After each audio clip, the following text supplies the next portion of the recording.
Aloha and welcome to Hawaii Tropical Botanical Gardens, Conversations in the Garden. Today we have one of our gardeners, Brayden, who will be talking to us about one of the 5 families found in the garden, palms. We will be discussing the endangered palm species found in the garden, the Coconut Rhinoceros Beetle, and how palms are grown and used for landscaping in Hawaii. Join us in today's episode of Conversations in the Garden, Palms.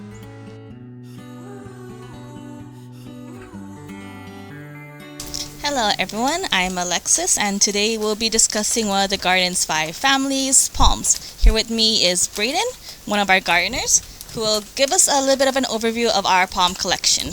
So Brayden, what are palms? So palms are in the Araceae family, so they share some genealogy with some shrubs, some vines, some trees, and a big way to define them is they won't have branches coming right off the side of them. That's a typical trait in the Araceae family. And they're also monocots, so they have some similarities to orchids, some lilies, and grasses even there. And the garden has a lot of varieties of palms. Which are your favorites? Oh, that's a tough one there. There's quite a few.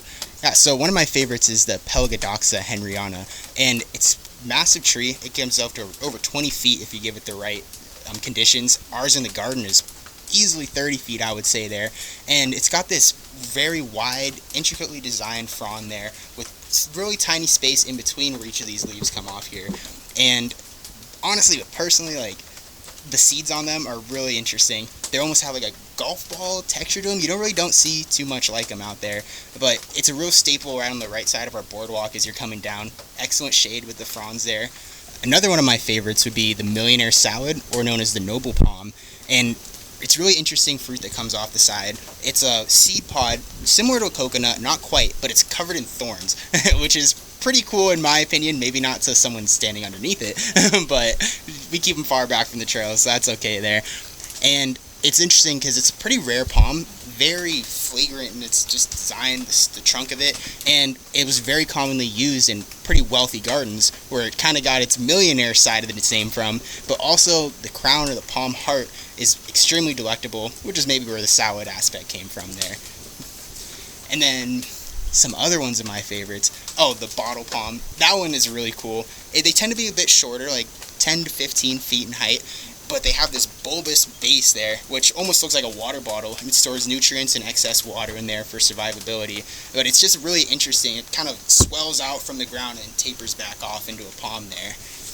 And another one of my favorites would be the Pichardia schottorii, which is this massive palm. It's got a fan-like structure that each frond can be over 5 feet in width alone there. So if it's raining, a great tree to stand under, and it's also just a great tree to look at there. I'd say those are definitely some of my favorites there. And which one is your most favorite out of all of them?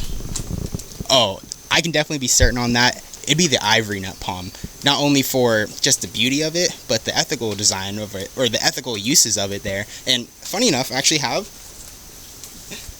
one right here that we're working on. So the seed isn't in the best shape as when it first comes off of the tree, but it really has this gorgeous design there.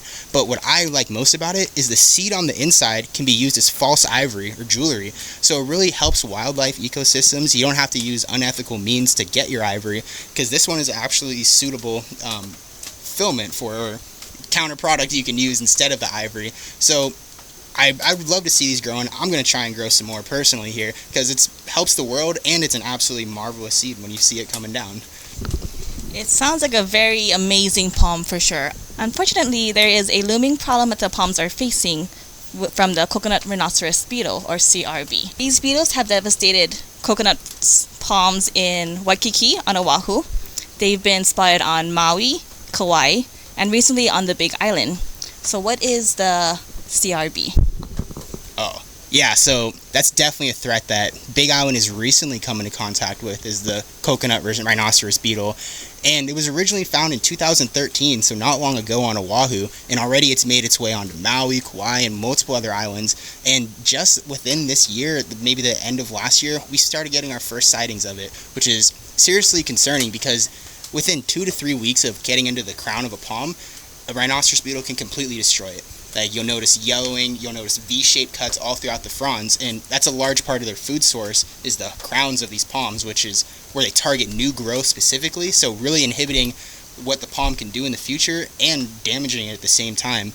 And the life cycle can be a bit hard to really try to negate them, because they'll find themselves in decaying mass palm fronds, usually at the base of their target palm that they're going to end up getting to one day.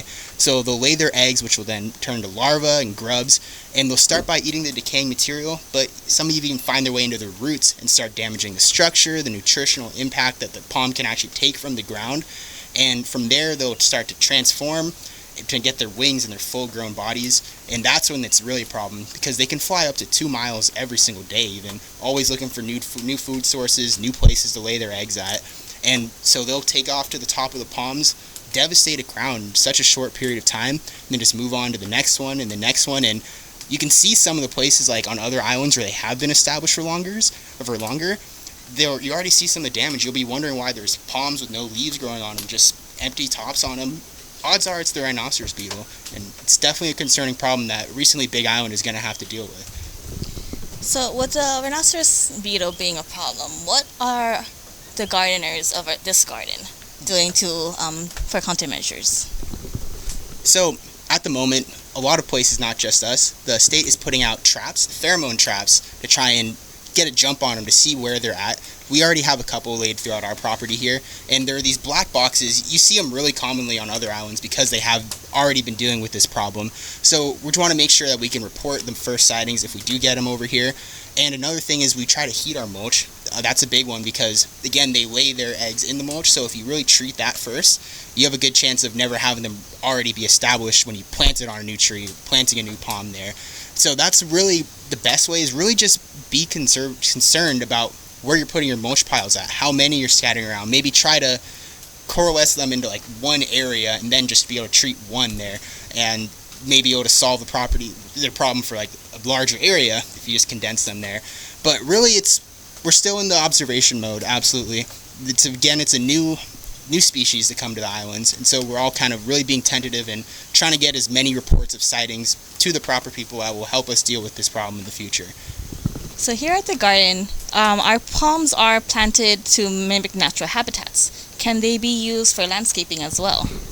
Oh, absolutely. It's hard to find a tropical garden without palm trees. They're such an essential part of how you view the islands, how you view this ecosystem. So what I like to see is when they're lining driveways even, excellent, provide a little bit of shade even as you're going around. Of course, you maybe don't want coconut trees, but there's plenty of smaller seeding palms with just as much beauty there. And also lining fences. And in my personal projects, what I like to do is use some of these shorter palms, like maybe like the bottleneck palm there, or the bottle palm, and put them in the back of your garden beds, and it really adds this layer, like depth to your garden beds there, that just fills out with green the interesting shape, because there's not very many other plants that have this type of texture on them. Yeah. And the palms are known to create their own little ecosystem. Can you tell me a little bit about their ecosystem?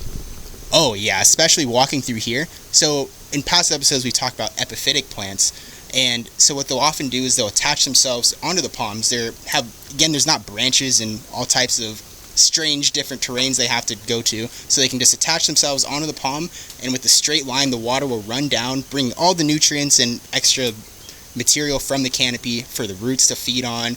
And you'll notice that there's mosses growing all over the palms, so it adds a whole nother layer to your garden with just a vertical garden bed. Essentially, you can really go crazy putting things on palm trees there.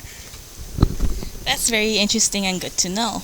But that's all the time we have for today's episode on Conversations of the Garden Palms. Yeah, thanks a lot for watching, and we'll catch you on the next episode. Mahalo for joining us today for Conversations in the Garden Palms. If you have any suggestions on what you'd like to see next, please leave a comment below. Don't forget to like and subscribe, and follow us on social media. The link is in the description. Stay tuned for our next episode of Conversations in the Garden.